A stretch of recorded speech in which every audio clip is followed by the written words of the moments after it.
Yes, indeed, folks. You tune in to Blue Please. You're on WoW Radio with myself, Total Biscuit. If you just tuned in, then you've missed the first 15 minutes of the show. And a small portion of my upcoming rage will be directed at you. However, it's very difficult to go into this topic without the urge to basically say something along the lines of this. You! Seriously. It's very difficult.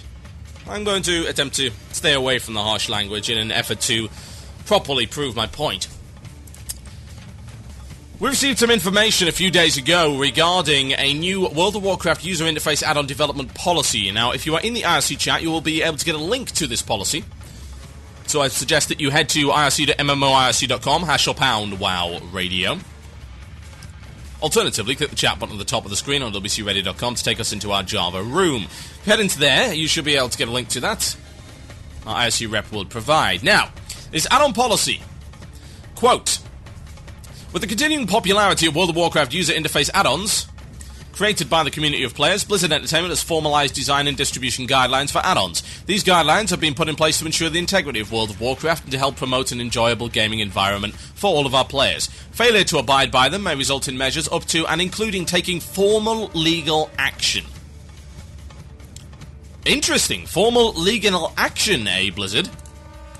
Because last time I checked, you didn't own the code with which you create World of Warcraft user add-ons, correct? No?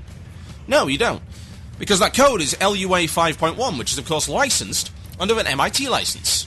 In fact, you do not own the rights to LUA 5.1 at all. So it seems to me that the idea of taking formal legal action is a little bit suspect, but we'll play along for the moment. So let's have a look at these. Add-ons must be free of charge. Oh.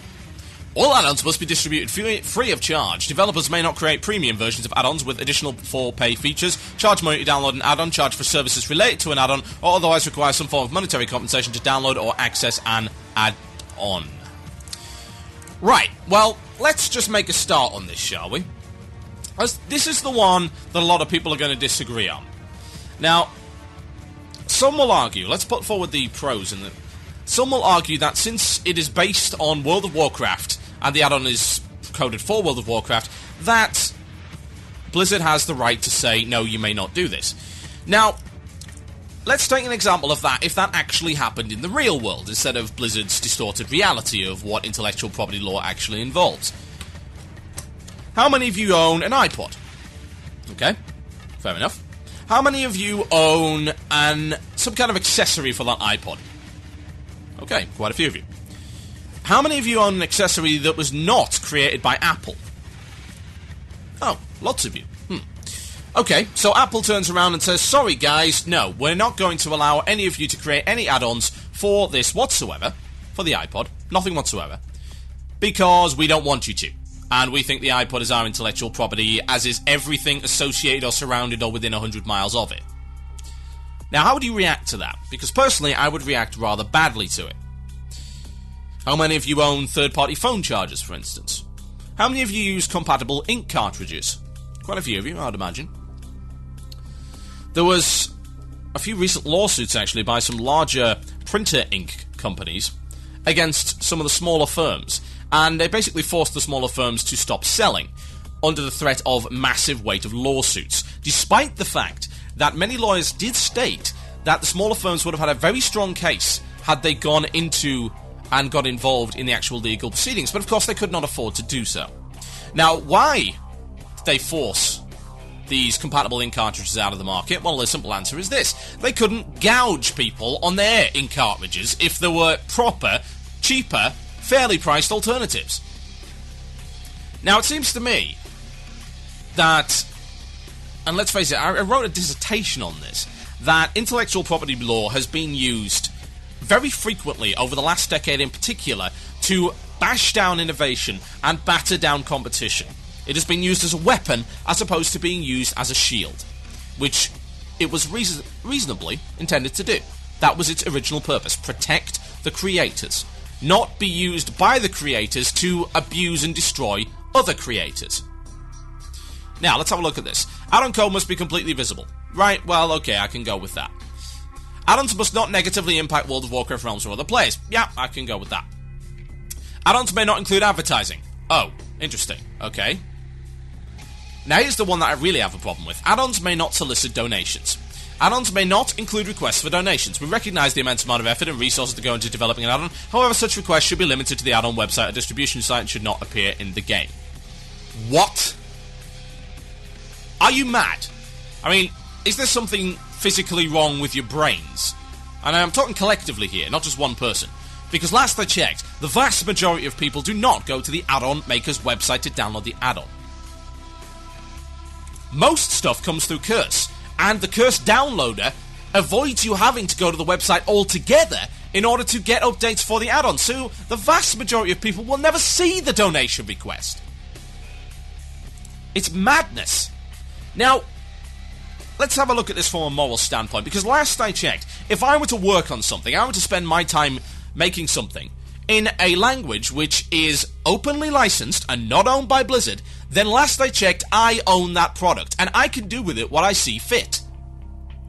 Including soliciting donations, which is a perfectly valid way of doing things. We solicit donations all the time. Why? Because you know what? We provide a lot of free content, and we provide a lot of man-hours that are put into and devoted to developing this content, and putting this content out on the air. So we solicit donations.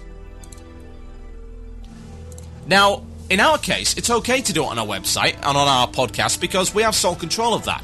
But then again, if our podcasts and interfaces somehow relied on World of Warcraft and we were forbidden from doing that, we get shut down. We wouldn't be able to afford to continue to run. That's the same with advertising. Now, are you seriously telling me that these add-on creators do not deserve the right? They don't deserve the right to solicit donations? Voluntary donations. Put a little thing in that says, hey, if you like this, feel free to donate. Is that what you're telling me? You are telling me that failure to abide by that term will result in measures up to and including taking formal legal action? Are you absolutely out of your frigging minds? Because I can't think of any other way to explain that. What? I mean, slap in the face doesn't even cover it. Talk about kick in the stomach. Breaking of the nose. Kicking while they're down and leaving them bleeding in the dirt. Try that. Try that when you say to the add-on developers who fixed your broken UI from the start of the game, who continue to make your game way more usable and way more functional, and whose ideas you steal on a monthly basis with no accreditation and no compensation and add them to the game. Now you're telling me that these people do not deserve support and do not deserve, in their own modifications that they have created, that they have spent the time to make, they do not deserve to put a little link that says, if you like it, donate? I'm at a loss for words for the utter corporate greed and spitefulness of that particular move. Let me put it this way, and this is going out to the naysayers, because there's been a few people who have said, oh well, one, add-ons aren't required to play, so it doesn't matter. Well, okay, fine. Go into game right now and disable all your add-ons. Go on, off you go. If you think that, go into game right now and disable all your add-ons. Now play for a week, and tell me that the game is not decidedly more inconvenient. You see, I played at launch. I'm not one of the scrubs who picked it up at TBC or Wrath. I played at launch, and I remember how bad the UI was. I remember raiding with no mods. I remember what that was like. It was a disgrace. It was horrendous. It was unplayably bad. Thankfully, mods came along and sorted it out. Add-ons came and sorted it out. You weren't even able to have extra bars on launch, for God's sake. That's something they had to put in later. They didn't think about that, did they? No, they didn't. Now, the other complaint by the naysayers is they should just create the mods for the love of creating mods and the love of the game. Newsflash, game ain't that good. The game does not justify in any respect sinking hundreds upon hundreds of hours into a thankless job. No, it doesn't. You pay for the privilege of playing this game. The service provider is not the mod creator. The service provider is Blizzard. They are the ones who have to give to us, not the other way around. It's like Blizzard suddenly saying, sorry WoW Radio, you're not able to advertise anymore because doing it for the love of it should be enough. It isn't. It is not enough whatsoever.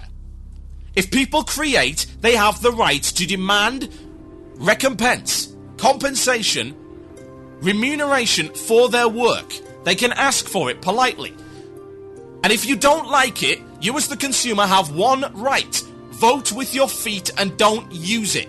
I've seen the complaints about Carbonite and all of that stuff. It's like, oh, they demand money. Oh, they've got paid versions. The complaint, say, about the new Curse client. Oh, it's a premium Curse client. Oh, how dare they charge? How dare they charge? Because it's their site, their bandwidth, and their code. They can charge whatever they damn well please. It's their service, and so are add-ons. It doesn't matter if they run within WoW. It's a service that Blizzard did not provide in the first place. It's code that Blizzard did not provide in the first place, and that code does not belong to Blizzard. Not in the slightest. Now, if you think they should just be doing it for the good of everyone, then I'm sorry, but you're leaning towards communism there, and that doesn't work in reality. Innovation is spurred on by capitalism. That's how it works. It is not spurred on by the glory and good of your fellow man. I'm sorry, but people ain't that far evolved yet. Maybe in the 23rd century, when we're flying about on ships in the USS Enterprise, then maybe, just maybe at that point, we will have got to that stage of enlightenment. But we have not. And innovation is spurred on by the ability to better oneself by getting monies. Time spent equals recompense. Now, there is a list that I have received of add-on devs that are going to be stopping developing as a result of this. Quest Helper, dead.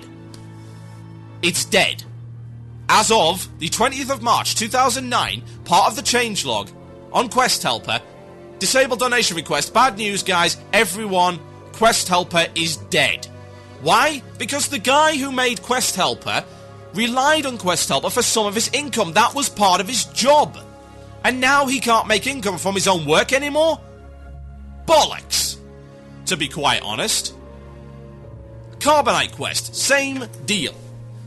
If you don't like to use the paid version of Carbonite Quest, then don't bloody use it. You don't have to.